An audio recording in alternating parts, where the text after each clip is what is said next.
One number can save your round, so when the pressure's on, don't guess.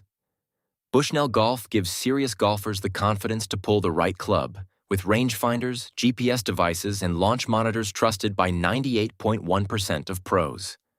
From the Tour V7 Shift to the Pro X3 Plus and Launch Pro, Bushnell Golf is built for precision you can feel on every shot. Shop direct at Bushnell Golf for the widest selection, exclusive offers, and free shipping. When the pressure's on, trust the number trusted by the pros. Bushnell Golf. Visit bushnellgolf.com today. That's BUSHNELLGOLF.com. This episode sponsored by Lease End. Before you return your leased car, stop. You could be handing back the exact car you should keep. If you already love the car in your driveway, Lease End makes buying it out simple. No dealership pressure, no back and forth, just a straightforward way to keep the car you already know and trust. Tell Lease End what you're driving, and Lease End handles the financing, so you can buy it out quickly, often with better terms than the dealership. Why give back the car you already love? With Lease End, you can keep what's already yours in every way that matters. Visit LEASEEND.com. That's LEASEEND.com before your lease is up. Lease End. Keep the car, skip the dealership. Welcome back into the Saturday Show 97.5, the KSL Sports Zone. Christian Esparza, Alex Napoles, taking you through week one of fall camp here locally in the state of Utah. We brought up earlier all three teams going underway. It was a bit of a Monday, Tuesday, Wednesday sort of thing. So a lot of content finally this week. And, of course, anything you miss, you can always find at kslsports.com under the podcast page. You can hear from anybody under the sun. I mean, BYU had a ton of people available this week, including Kalani Sitake, LJ Martin, Isaiah Glasker. Utah, we're going to hear from Morgan Scalley here coming up in just a second. We're also going to hear from Kevin McGiven, but they had, I think, basically all of their assistant coaches available at some point throughout the week. So we got a ton of Utah sound in this first week. So again, if you missed any of that, you want to get your fix, go check it out at kslsports.com. But of course, Alex, the big conversation this year with the Utes is how are they going to look with a new head coach? And that's not something that Utah has had to get used to very often. I mean, in our lifetime, it's been Urban Meyer, Kyle Whittingham, and now Morgan Scalley. Yes. So this is pretty crazy. But Morgan being the internal guy, the one that was the coach in waiting, I think that eases a lot of concern. Absolutely. Eases a lot of concern. You had Morgan Scalley preparing and getting ready for this opportunity. Now that it's here, we'll look at the schedule here in a moment, but I think the schedule is set up in a way nicely for Utah to be able to kind of build up and get to the point where they can, attack the latter part of the season where they have the bigger matchups, I would say, then, kind of ramping up to that point and getting ready through some good tests early on. But the schedule shapes up nicely for year one under Morgan Scalley. At least the first few weeks, right? Yes. You open the season at home against Idaho, Arkansas, and Utah State. 3 home games in a row. First road game is at Iowa State. They're going to be terrible. You're also at home versus Kansas, and then you're at Colorado. They're going to be terrible. And then that's when the switch flips, right? You're going to go at home against Houston, at Cincinnati, at home against BYU, at Arizona, at TCU, and at West Virginia to close out the year. But that kind of latter half of the schedule could get tough really quick. November's brutal. Yeah, that's why you got to hope that throughout the first half of the season, Utah takes care of business. And as you mentioned, kind of tunes up quickly. Mm-hmm. November's going to be a fun month for the University of Utah, right? You start off the month with BYU, that big test, the rivalry game. Then you head on the road to Tucson to take on Arizona. Then you head on the road to take on TCU. You wrap it up with West Virginia. So just that 3-week stretch alone is going to be what, in my eyes, defines the season for the University of Utah this year. I'd honestly extend it to the 2 weeks before that, at home against Houston and then at Cincinnati. Yeah, those are two, at the latter part of October. Those are games that you obviously don't want to overlook, and you don't want to take lightly. I don't know if Cincinnati is going to be as the trajectory that they were on last season. Maybe they do bring in a good solid quarterback to replace Brendan Sorsby, and they can still pick up where they left off. I'm still on the fence of where Cincinnati's at, so maybe you have a little bit of a dip there where you can.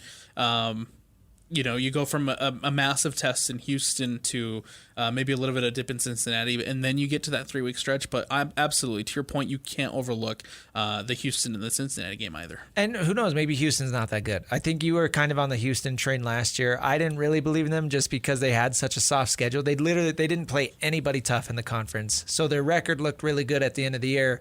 But this year, they finally got some tough matchups. We'll have a much better idea of where Houston sits among the Big 12. But right now, everybody has them, top 5 in the conference. So that could very well be a tough game. Again, that is at home, though, for Utah. But you mentioned November, man, and it all starts with that BYU game and then back-to-back road games. Mm-hmm. Ooh. Against teams who are in contention. Yeah. It's not just the fact that they are road games. It's road games against teams. We talked about it a little bit with the BYU hour, but Arizona and TCU, two teams who I think everybody nationally has contending for this conference, and so tough November coming up for Utah.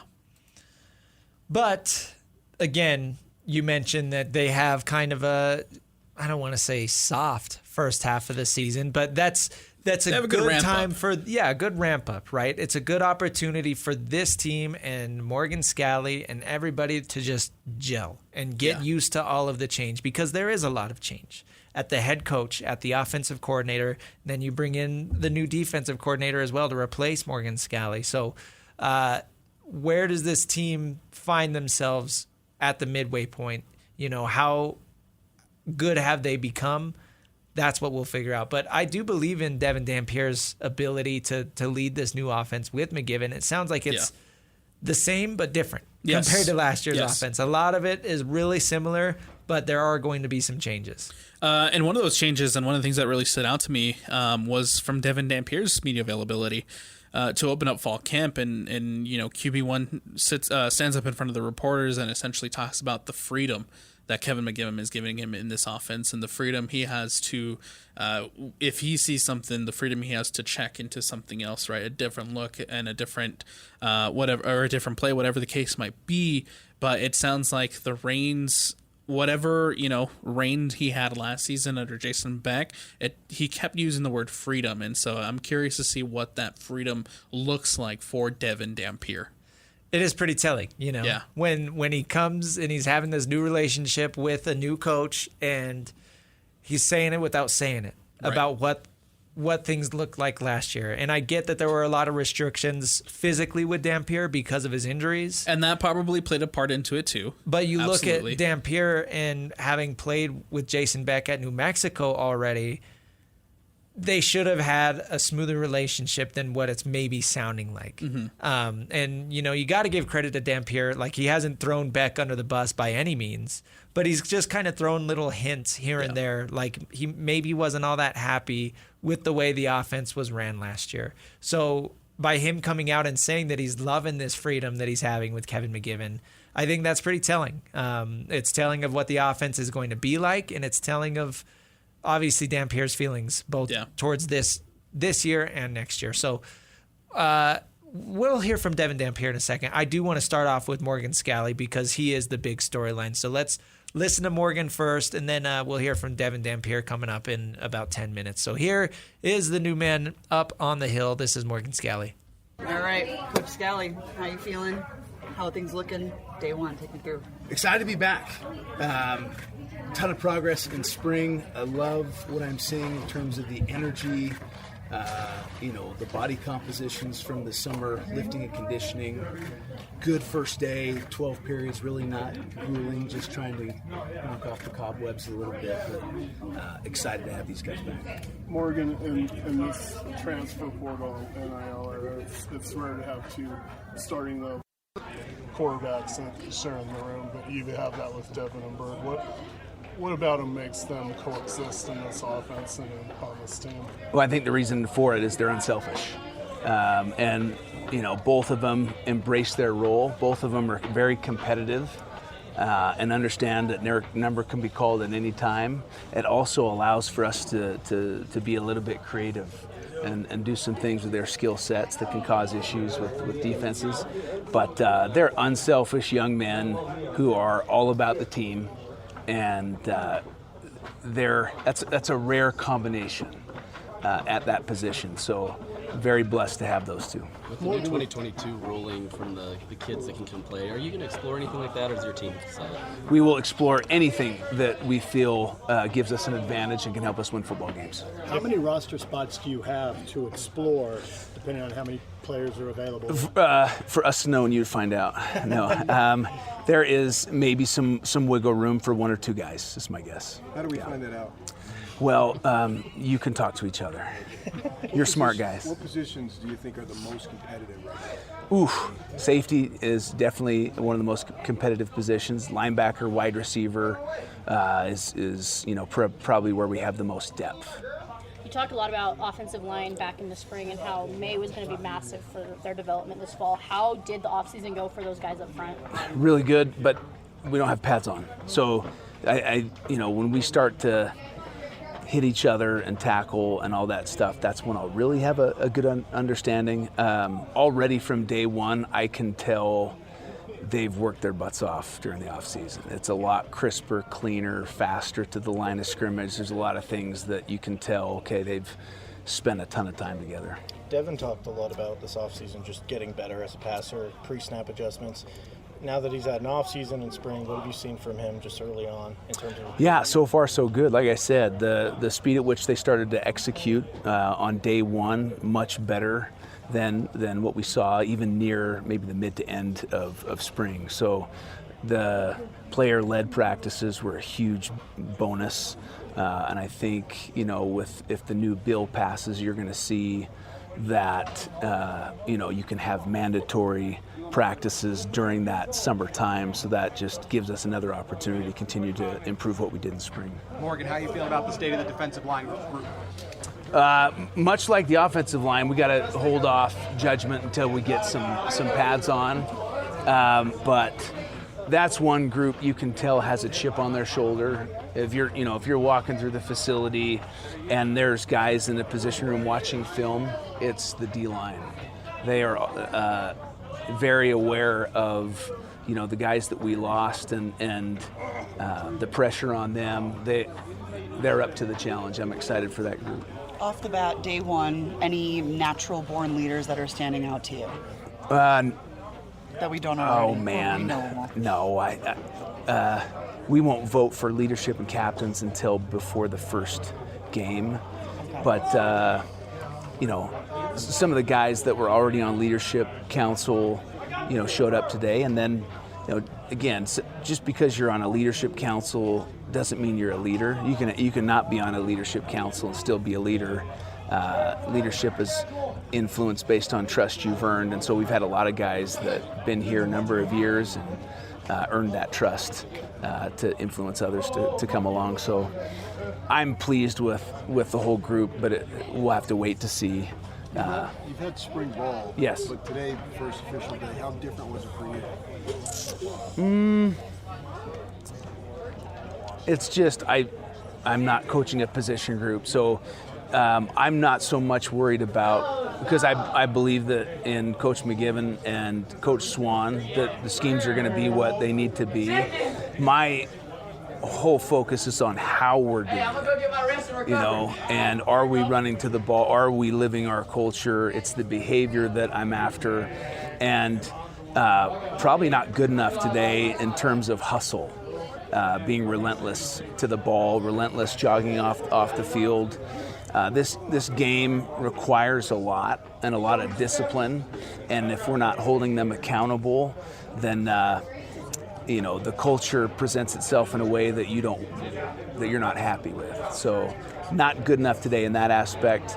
But the only difference for me is I'm much more looking at every position group and where can we fill holes and where can we improve, as opposed to coaching a side of the ball or a position group. Now that you've had the spring and summer with Coach McGiven, what sticks out most about his offense? He is going to identify our playmakers and get them the ball. He understands that we have to establish the line of scrimmage, we have to establish a physical brand of football, but he's also really good at, here are my playmakers, here's how we're going to get them the ball. Not, here's my scheme, you have to fit inside of it. It's, who do we have and how can I really accentuate them? How can I highlight them and their skill set? How similar will the offense look to fans? I mean, forget all the terminology and all that. I guess it probably very similar.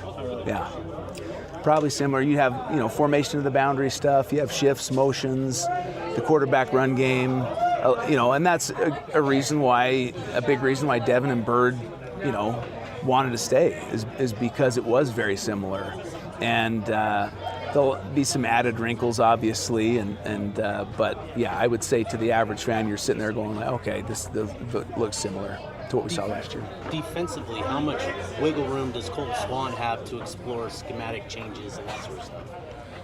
Oh yeah, it's his defense. I wanted that as a defensive coordinator. Kyle gave that to me.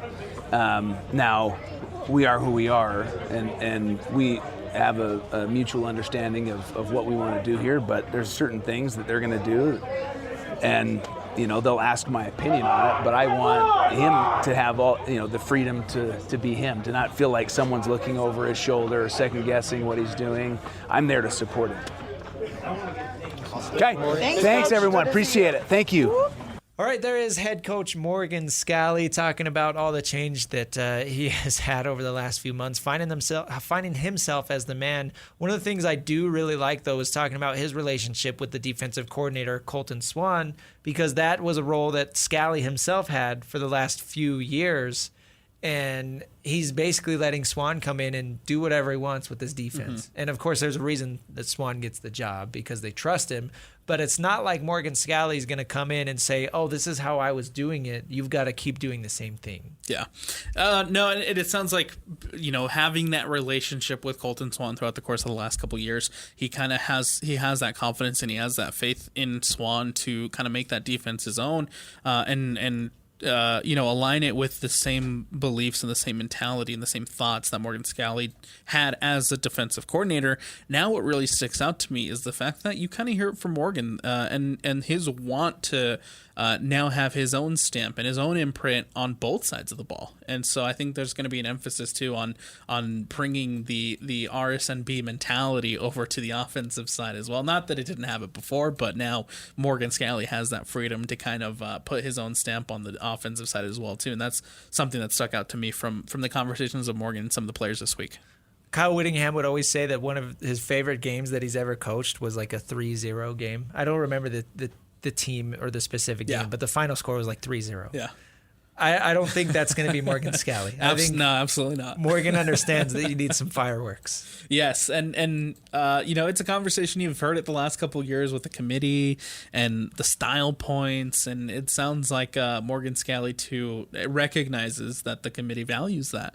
And so maybe you see Utah try to put some more style on their game this year. Speaking of style, nobody does it better than Devon Dampier, the quarterback, the guy, under center for the Utes. Let's listen to what he had to say, because we brought this up earlier. He kind of made some interesting comments about this new look, same look offense that Kevin McGiven's going to bring. So here's Devon Dampier. All right, let's start. How you feeling? Day one, take us through. Man, I feel great, honestly. I thought our team, we've been working hard without the coaches here a lot, building culture without them. So, for finally the coaches to be back and, see how far we've come together as a team, first practice, I thought it went well. How comfortable are you with Coach McGiven's schemes and the offense as a team now? Yeah, I'm very comfortable. Mac G, he tells me all the time, he wants to dedicate this offense to what he feels I do best. And for us to just keep having conversations, we have days where we can get better. We have days where, we take the good out of the practice and, we just keep elevating the offense from there. So I'm happy that he respects my talents and what I can do, so we can thrive as an offense. How was the offseason like for the offensive line? Very time for them to mentally get stronger and just more explosive. There's a lot of days, Coach Saunders makes our workouts very orientated to the position, and you can tell those offensive linemen, a lot of them lost about 5-10 pounds of fat and then also gained like 10-15 pounds of muscle. So for them to have that transformation just in the summer, now they get to showcase it out here and be at their best. Where do you feel like you're at just in terms of some of the improvements you made this offseason, and how are you excited to implement them here in fall? Yeah, I think a lot of this offseason was me getting together with the receivers. We brought in so many new guys, so they all have their own little spin to their own routes and how they see things on the field. So to get on the same page, that was something that was brought to my attention I needed to do during the offseason. So I thought we came out here and we're able to showcase that. How often did you guys get together, just with you and the receivers? Yeah, there would be days where we had a harder workout, so I'd let them be stationary, just more tracking, more things like that. And the days we did less running, we got more into routes, we got more into putting out coverages in our head. The other receivers would be out there being defenders, and we would just try to implement the field how it would look on the field. So yeah, that's kind of how we went about it. How much of the offseason are you watching film with you and Byrd and the coaches? Yeah, off-season, it's a little bit. It'll ramp up when we get closer to the weeks of looking at our opponents. I feel like we watched a lot of film during spring. We watch it out by ourselves. We watch it with the coach when he comes in. So there's a lot that we've already learned from the spring. So summer's just a time to literally work on the body. It's time to you have that time set aside from film to get your body right. So this is when film digs into that process. How much do you have to just kind of mentally reset in terms of not worrying about the football, just kind of giving yourself a break so that this doesn't become a chore in some respects? Does that make sense? I love football. At the end of the day, everyone out here, we love football. We all signed up for this. I've never heard of an easy fall camp, so we kind of know what to expect when we're here. And we just go about it where you love each other. We're such a bonded team that like being out here is fun. It's not taxing. It doesn't feel like we're being forced to be dragged out here. Everyone in this building knows that we got big plans ahead. We just talked about it yesterday, how we want to win a Big 12 championship. So just with that thought process, we got to do it every day. What's it like sharing the quarterback room with Byrd and having somebody like him in the offense? Man, Byrd is great, honestly. I think the biggest thing I take away, obviously we're best friends outside of this, but especially during football, he's a very talented player. So, I go out there, I do 4 plays, I think I did good, then Byrd goes out there, he throws a touchdown. I'm like, okay, now I'm going to answer back. And then, we just keep elevating each other where, eventually when he takes over, he's going to be that guy. And, he's also pushing me to be the guy right now. So it's very mutual always around. How are you feeling about this receiver room going into fall? Man, very exciting. If you can tell, I think every receiver probably caught the ball today just because of we have so many weapons, you know what I mean? We have so many people that can get open. We can put them in different places. So, it shows on the field that so many receivers caught the ball today, so many different ones. So, shout out on their part. Coach McGiven talked about offensive balance being about spreading the ball around 2 players rather than just 50% pass, 50% run. How have you sort of embraced that mindset of getting everybody involved as best you can? Yeah, I think that's the best way for an offense to roll. Beat what the defense is giving us. If the defense wants us to pass the ball more, we'll do that. If the defense wants us to run the ball, we'll do that. And that's just kind of where our offense comes from. We take advantage of what the defense gives us.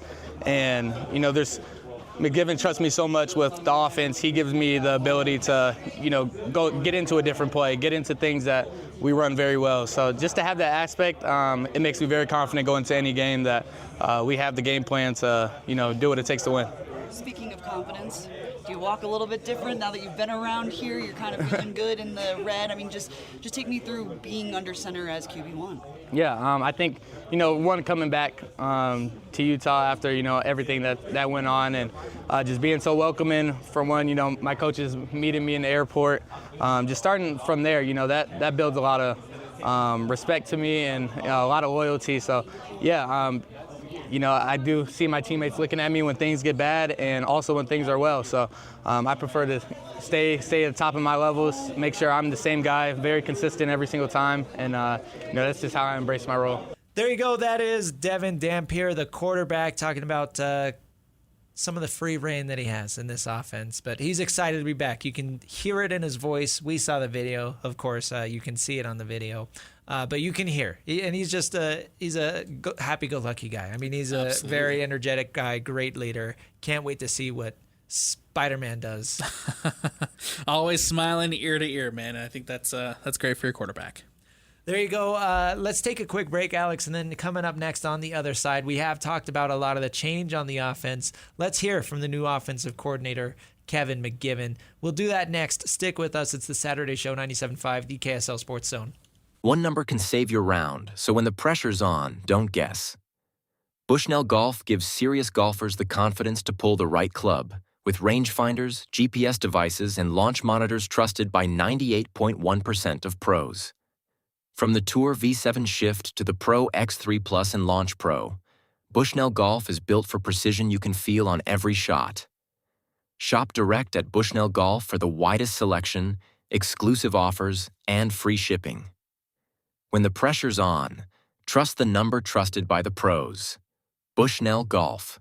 Visit bushnellgolf.com today. That's BUSHNELLGOLF.com. This episode sponsored by Lease End. Before you return your leased car, stop. You could be handing back the exact car you should keep. If you already love the car in your driveway, Lease End makes buying it out simple.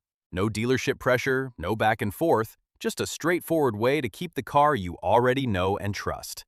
Tell Lease End what you're driving, and Lease End handles the financing, so you can buy it out quickly, often with better terms than the dealership. Why give back the car you already love? With Lease End, you can keep what's already yours in every way that matters. Visit LEASEEND.com. That's LEASEEND.com before your lease is up. Lease End. Keep the car, skip the dealership. This episode sponsored by Minky Couture. Fair warning, bring a Minky Couture blanket home and it may instantly become the most wanted seat in the house. That's the magic of Minky Couture. Minky Couture created the original soft Minky blanket, trusted for premium quality and custom styles. One touch and movie nights, naps, and cold mornings suddenly revolve around who got to it first. Shop now at minkycouture.com. That's Minky, M-I-N-K-Y, Couture, C-O-U-T-U-R-E.com. Go to minkycouture.com and get your Minky Couture blanket now, before everyone in your house claims it is theirs. Welcome into the Saturday Show, 97.5, the KSL Sports Zone. Christian Esparza, Alex Napoles, thank you for making us a part of your weekend. Running a bit close on time. I want to hear everything that Kevin McGiven has to say. So real quick, let's jump right into this and then kind of get some reaction afterwards. So here is the new offensive coordinator at the University of Utah, Kevin McGiven, speaking to the media for the first time during fall camp. Morgan has talked about how you fit your offense to the personnel. As you kind of surveyed this team, what do you feel like the strength of this team is and where you want to design your offense around? I think always first and foremost I look at the skill set of the quarterbacks, and so designing things that we feel like Devon can handle, that he can do well. Obviously integrating Byrd into that, and what that package looks like for him, and what the volume looks like for him. And so I'm always going to look at those two components first. With the skill guys, a lot of different pieces there. So I think we can kind of mix and match some things, but utilizing two backs and what their different skill sets are, especially with Wayshawn and Daniel Bray, they both bring some different elements and different skill sets where you can utilize them in different ways than other than just ball carriers. And then trying to look at the versatility of the wide receivers as well. There's, sometimes those guys are just wideouts, but there's guys that that you can put into a little bit different roles sometimes as well with the wideout groups, and still trying to formulate that to its fullest extent, but starting to get a better understanding now. Coach, Dev shared on Monday that he'll have the ability to kind of change things at the line of scrimmage the simple stuff. But what has he done to earn your trust in doing that, and how do you kind of help develop that in him to make sure he's making the right decisions? Yeah, just kind of always a slow process with that, just making sure that he has command of the offense, and so as you go throughout spring, you just kind of integrate little things here and there. He's already exhibited, even in the 2 practices we've had up to this point, much better command of what's going on, and so he did some things in practice yesterday with some protection checks that were not anything that he did in the spring, and so he directed some things to handle some pressures in defense, and so we're giving him the keys to the car in that element. There's some different things on the perimeter with looks that he sees where he can get himself into the best situation based on the look that he's getting with route concepts and things like that, and so as we go and as he exhibits that command, we kind of put more on his plate in terms of taking control. Last year, Devon said last year was probably the most banged up he's ever been in his career. I mean, had a multitude of injuries, but now he's fully back healthy. This is kind of a 2-part question, so if you can rephrase it. No, it's good. First, just how has his mentality kind of evolved over through the spring, coming off multiple injuries? And 2, knowing how banged up he got last year, have you kind of catered the offense to kind of put him out of harm's way, given you have a plethora of receivers to go to now? How has that changed at all, if anything? Yeah, I think my mindset-wise, I haven't really seen much of a shift from spring to now, other than he just looks and he's moving, like he's healthy, but he's attacked all the practices. There hasn't been anything where he's really tried to hold back, or that you could see that he was still pushing through after the surgery in the off season and things like that. We tried to manage that in the spring as much as possible, and that, now being full go, you can definitely see the comfort level just in when he gets out and he's on the perimeter and he opens up, then it looks like a little bit different Dev than it did in the spring. What was the second part? Sorry. Just given how banged up he was last year, and now that the offense has so many weapons on the perimeter, does that change maybe run heavy versus maybe pass heavy? Yeah, I wouldn't necessarily say the run pass ratio. That can always change from week to week based on how you're trying to attack an opponent. But I think given the fact that we have weapons out there that we want to feature, then that could shift a little bit of the focus. I think what we tried to focus on in just with his development, knowing what he can do, has pushed him into that realm a little bit more, and then always sensitive to to how many hits the quarterback is going to take, whether it's how we're constructing our protection or what we're doing with him in the run game, and then also knowing how much he just creates on his own. And so, that's something we're going to have to manage. We're going to want to utilize his feet. We're going to want to create numbers in the run game, the advantage that you can have when you involve some quarterback run game. I don't think we want to take that element of the offense away, but in terms of the hits and the types of hits that he's taking, definitely want to manage that. Over the summer, Devon took the wide receivers down to Arizona with him to train. What have you seen from him as his growth in terms of the leadership, but also just what does that do with the connection with him and the receivers and what you're trying to build? And is that something that is common for a quarterback to take it to that level in the offseason? They're always going to. I think guys are always going to put in work in the off season, going to the extent where you take them down to Arizona and do something like that. Maybe not to that extent, but he is. I think by Coach Scalley, myself, with Coach Gunderson, we've tried to push him into that leadership role, and guys are reacting to him, because of the type of player he is, and so he has influence that way. But just using his voice, a little bit more influence, and then creating that connection, creating that chemistry. The chemistry is something that we're trying to build on a day-to-day basis with the team and the offense in its entirety. But he's been more vocal, and you can tell that there has been a connection that is starting to be established, or getting established with the work that they put in the off season, and that manifests itself in practice the last couple of days. Also, there were, like I said before, he has the ability to change some things. Well, and I want them to take ownership of the offense. I want them to kind of put their flavor on it. But he gave the receivers a check that we never talked about. So that was talked about sometime in their offseason training when they were together. And he saw something, and the receivers reacted to the check, and he threw a big play off of it, because of what he saw in attacking the coverage. And so, I just kind of looked over at Gundy and said, I don't know what you're teaching these guys, but that was kind of cool. From the end of spring to now, where would you say the offense has made the biggest jump? I